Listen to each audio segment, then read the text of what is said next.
Thank you, Deputy Speaker.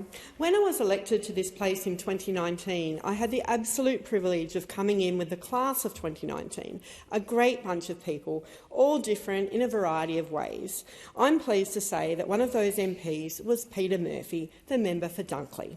Now, I hadn't met Peter before, but during our many class of 2019 orientation sessions, Peter's personality, her experience and what she stood for shone through. I quickly learnt that Peter, working as the Chief of Staff to the Shadow Minister for Workplace Relations, had a wealth of knowledge. Peter knew processes, knew so many people. She was so confident, had the most amazing personality, whip-smart humour, and always took the time to listen and care.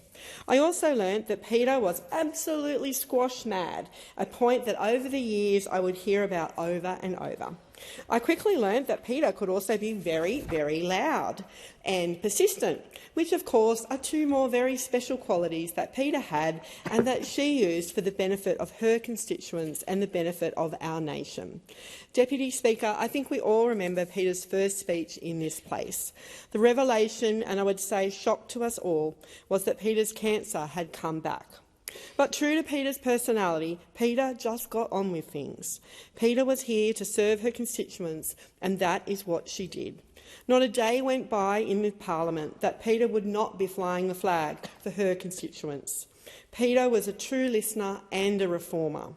She would always speak on lots of legislation and was always there to speak when needed. Peter had some absolutely brilliant speeches, and Peter's speech on her reaction to the Morrison government's plan for women fleeing domestic violence to use their retirement savings was an absolute corker. She nailed it. Peter certainly knew what she was talking about, a lawyer, a researcher, a networker, and completely dedicated to doing what is right for fairness, women and for all people. Peter poured herself into reforming legislation, particularly around women's health, superannuation and a special knack, I noticed, of talking on financial legislation. And, of course, promoting breast cancer awareness, prevention and women's health in general. Even though Peter herself had cancer, she never let it define her. Peter, true to form and in that true Peter way, used her voice to help others. Even after the cancer returned and we knew Peter was battling extreme illness, Peter was always here in Parliament, supporting her colleagues and the Parliament she loved, representing her constituents and fighting the good fight for better legislation and a better Australia. She simply never gave up. That same old dogged determination that I saw from day one was still there. I am still in awe of Peter Murphy.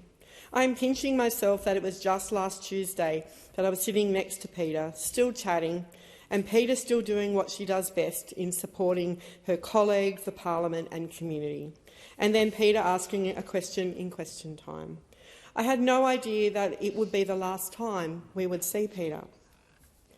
Our country is poorer for Peter's passing, but I reckon that Peter would be telling us to just get on with it.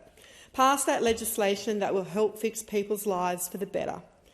My sincere condolences go to Peter's family, husband Rod, mum and dad Bob and Jan that Peter often talked about, Jodie and Penny, and to all those many people in this place that loved Peter too. May everyone take some comfort in the legacy that Peter Murphy leaves behind.